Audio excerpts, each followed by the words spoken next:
इस देश ने करवट ली।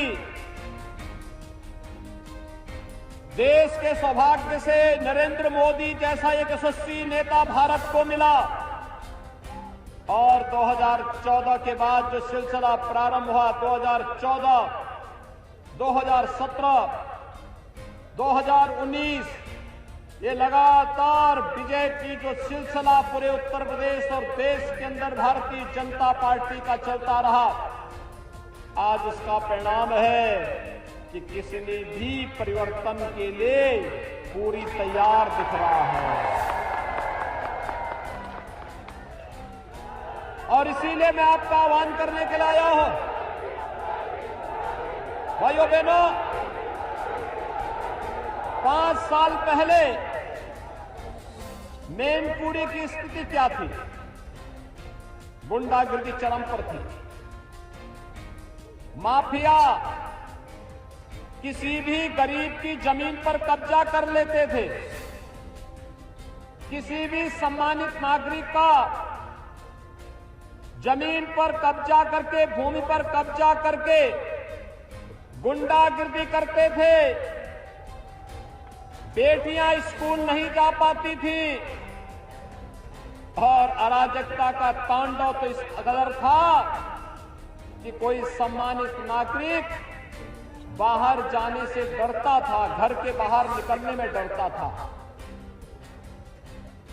पूरे प्रदेश के अंदर यही इन लोगों ने अराजकता फैलाई हुई थी। पर्व और त्योहार के पहले दंगे शुरू हो जाते थे, कर्फ्यू लग जाता था, महीनों महीनों कर्फ्यू रहता था, प्रदेश बदनाम होता था, व्यापारी तबाह होता था और अगर किसी ने शिकायत कर दी तो उस पर झूठे मुकदमे दर्ज हो जाते थे। 17 के बाद आपने देखा होगा उत्तर प्रदेश के अंदर भारतीय जनता पार्टी की डबल इंजन की सरकार जब आती है तो आपने देखा होगा ये सभी माफिया और अपराधी नाम सुनकर के ही अपने बिलों के अंदर छुप गए थे, छुप गए थे। लेकिन हम लोगों ने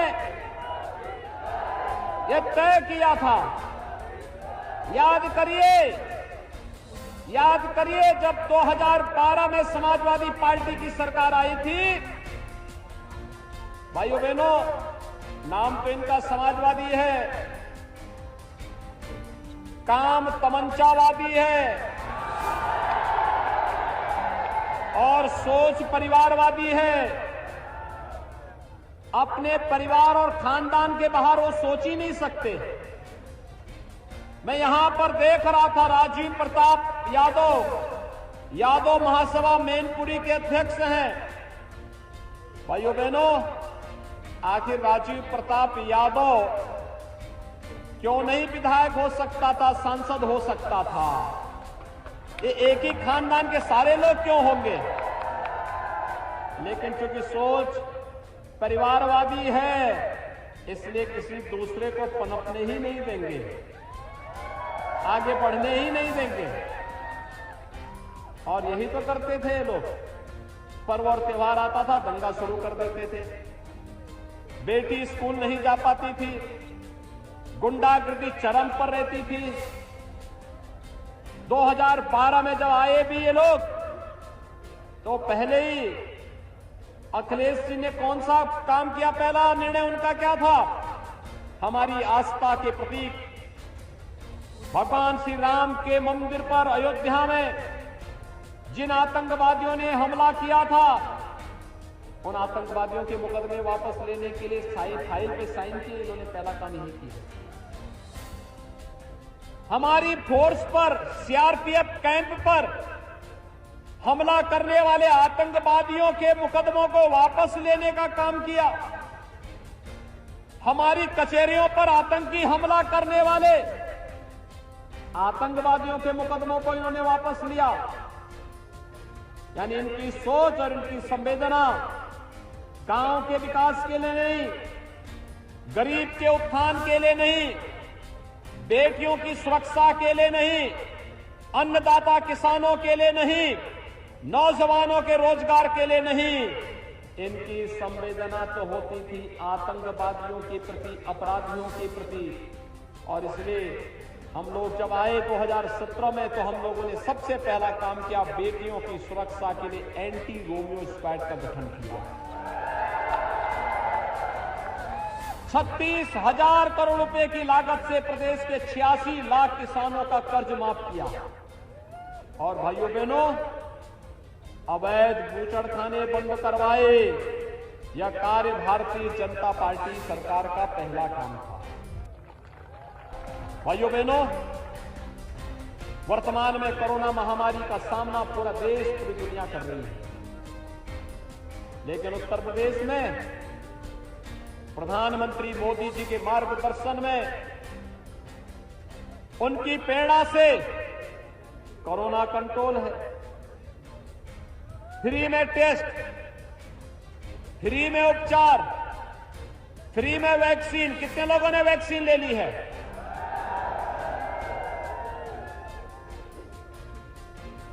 और जो ये लोग बोलते थे वैक्सीन के बारे में कि ये वैक्सीन तो मोदी वैक्सीन है, भाजपा वैक्सीन है, अब आपके पास वक्त है, जो आपकी जान के साथ उस समय खिलवाड़ कर रहे थे गुमराह करके, आज उनको एक करारा जवाब दीजिए अपने वोट का कि अगर मोदी वैक्सीन से हमारी जान बच रही है तो वोट भी मोदी और भाजपा की तरफ ही जाएगा। बोलेंगे, जवाब देंगे, जनता को बताएंगे। और भाइयों बहनों, आपकी सरकार है तो भाइयों बहनों, मुझे एक बात बताइए, डबल इंजन की सरकार भारतीय जनता पार्टी की है तो महीने में 2 बार राशन भी मिल रहा होगा ना? मिल रहा है। ये राशन पहले कहां चला जाता? आज तो फ्री में दवा भी है, फ्री में उपचार भी है, फ्री में वैक्सीन भी है, फ्री में राशन भी है, सड़क भी बन रही है, बिजली भी आ रही होगी ना? पहले लोग बिजली नहीं आने देते थे क्योंकि दिन में तो बमबाजी होती थी और रात्रि को डकैती भी पड़ती थी।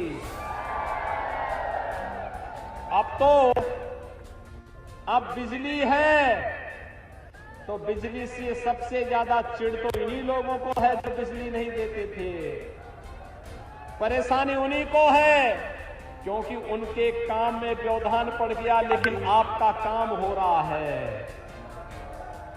भाइयों बहनों, मैं इसीलिए आज आपके पास आया हूं आपसे कहने के लिए, आज सड़क बन रही है, बिजली मिल रही है, गरीब को मकान मिल रहा है, किसान को प्रधानमंत्री किसान सम्मान निधि मिल रहा है, और भाइयों बहनों, नौजवान के लिए रोजगार भी है तो नौजवान के लिए नौकरी भी है, और हर नौजवान के लिए टैबलेट और स्मार्टफोन की भी हम व्यवस्था की हुई है। स्नातक, प्रास्नातक, ITI, पॉलिटेक्निक, मेडिकल का, इंजीनियरिंग का, कोई भी नौजवान होगा, हर नौजवान को हम टैबलेट और स्मार्टफोन दे रहे हैं। ये टैबलेट और स्मार्टफोन रखा है, वितरण की कार्रवाई चल भी रही है, लेकिन समाजवादी पार्टी चूंकि चुनाव आयोग में शिकायत कर दी है, हो सकता है कुछ दिन रुका हो, 10 मार्च के बाद फिर धड़ल्ले से हर नौजवान के हाथ में टैबलेट स्मार्टफोन होगा। और हम लोगों ने तो ये भी तय किया है, कि अभी तो 1 करोड़ नौजवान को दे रहे हैं, अगले 5 साल में 2 करोड़ नौजवान को देंगे टैबलेट और स्मार्टफोन। ये लोग पानी नहीं पिला पाते थे, आज हर घर नल को योजना के माध्यम से हम घर घर जल पिलाने की कार्रवाई कर रहे हैं। भाइयों बहनों, पिछली सरकारें समाजवादी पेंशन के नाम पर वृद्धों के पेंशन को, विधवाओं के पेंशन को, दिव्यांगजनों के पेंशन को रोकने का कार्य किए थे। हमारी सरकार आई, हमने पेंशन की राशि बढ़ाई और भाइयों बहनों 12,000 रुपए सालाना हर वृद्धजन को, विधवा महिला को, दिव्यांग जनों को पेंशन की सुविधा दे रहे हैं। 1 करोड़ ऐसे परिवारों को पेंशन की सुविधा वर्तमान में सरकार दे रही है, जिसको समाजवादी पार्टी के लोग रोक चुके थे। और पहले भाइयों बहनों पिछली सरकारें क्या करती थी, इन पेशेवर माफिया और अपराधियों को सरकारी हेलीकॉप्टर पे घुमाती थी, उन्हें अपने आवास पे बुला के सम्मानित कराते थे, कर्फ्यू लगवाते थे। अब प्रदेश में कर्फ्यू नहीं लगता, अब तो कावड़ यात्रा निकलती है शानदार तरीके से। कावड़ यात्रा, आज बमबाजी नहीं होती है, आज तो हर कावड़ यात्री हर हर बम बम का नारा लगा करके चलता है। बम मारने वाले और अपराध करने वालों के लिए किस प्रकार की स्थिति बना दी है हम लोगों ने। कोई पेशेवर अपराधी और माफिया होगा तो उसके लिए एक ही व्यवस्था है, तो जेल में रहो या उसको इस लायक बना दो कि अपने जेल की सीमा बाउंड्री क्रॉस ही ना करने पाए वो। और जो कुछ पहले डकैती डालते थे आपकी योजनाओं पे, गरीबों का राशन खा जाते थे, सड़क का पैसा खा जाते थे, बिजली का पैसा खा जाते थे, वृद्धजनों का और विधवा महिलाओं का पेंशन खा जाने वाले लोग, गरीबों के मकान को हड़पने वाले लोग, आज उनको ढूंढ करके हम लोगों ने एक हाथ में विकास की छड़ी पकड़ी है, विकास बिना भेदभाव के होगा, और दूसरी हाथ पर इन पेशेवर माफियाओं के खिलाफ हमने बुलडोजर का लीवर भी पकड़ा हुआ है। बुलडोजर चला करके इनका भी इलाज करने का एक साथ काम करेंगे। और इसीलिए तो परेशानी है, जब बुलडोजर का नाम आता है सबसे ज्यादा परेशानी होती है अखिलेश जी को, सबसे ज्यादा परेशानी होती है उनको। और इसलिए होती है क्योंकि उनको लगता है कि उनके इत्र वाले मित्र पर ये बुलडोजर जो चल रहा है, ये तो जो उन्होंने कई पीढ़ियों के लिए पैसा कमाया था, ये तो लगता है कि इसी जन्म में सारा उनको कंगाल करके सड़कों पर कटोरा लेके छोड़ देंगे, और इसलिए परेशानी हो रही है उनको। भाइयों बहनों, आज मैं आया हूं आपसे कहने के लिए, मैनपुरी में, जनपद मैनपुरी में 4 विधानसभा सीटें हैं। इतनी से क्या ये संदेश आप चारों विधानसभा सीट पर पहुंचाएंगे कि चारों के चारों भाजपा की झोली में जानी चाहिए? भाइयों बहनों, आज ये विकास हो रहा है, आज जो गरीबों को राशन मिल रहा है, मकान मिल रहा है, शौचालय मिल रहा है, रसोई गैस मिल रही है, बिजली का कनेक्शन मिल रहा है, आज जो विकास के बड़े बड़े कार्य हो रहे हैं, नौजवान को नौकरी दी जा रही है, बिना भेदभाव के नौकरी दी जा रही है, पारदर्शी तरीके से दी जा रही है, ये कार्य इसलिए हो पा रहे हैं क्योंकि पिछली बार राम नरेश अग्निहोत्री को आपने विधायक बनाकर भोगांव से भेजा था। अगर ये 4 विधायक हमारे पास आ जाएंगे भाइयों बहनों, तो फिर ये मान करके चलिए कि फिर भारतीय जनता पार्टी की सरकार प्रदेश के अंदर 350 से अधिक सीट प्राप्त करके प्रचंड बहुमत की सरकार बनाएगी। प्रचंड बहुमत की सरकार।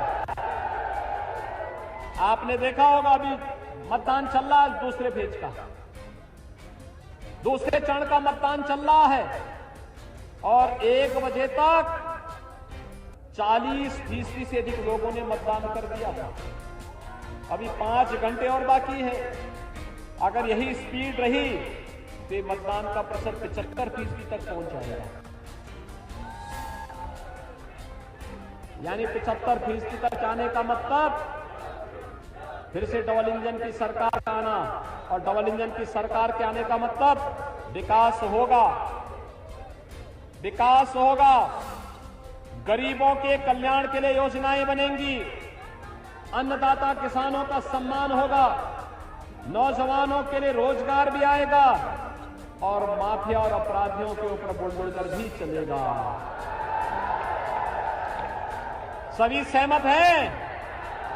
सभी लोग भारतीय जनता पार्टी को चुनाव जिता करके भेजेंगे, घर घर जाएंगे, दोनों हाथ पा करके बोलेंगे। मैं आप सबसे अपील करता हूं भाइयों बहनों कि भोगावा से श्री राम नरेश अग्निहोत्री जी को, किसनी सुरक्षित से डॉक्टर प्रियरंजन आशु दिवाकर को, मैनपुरी से श्री जयवीर सिंह जी को और करहल से केंद्रीय मंत्री श्री एसपी सिंह बघेल को भारी बहुमत से विजयी बनाने की अपील करते हुए आप सबसे अपील करता हूं, आपके नातेदार, रिश्तेदार, परिवार के अन्य तमाम सदस्यगण होंगे, उन सभी को इसके लिए तैयार करने के लिए बोलेंगे। सभी लोग सहमत हैं? मेरे साथ हाथ पा करके, आप दोनों हाथ पा करके बोलेंगे, भारत माता की।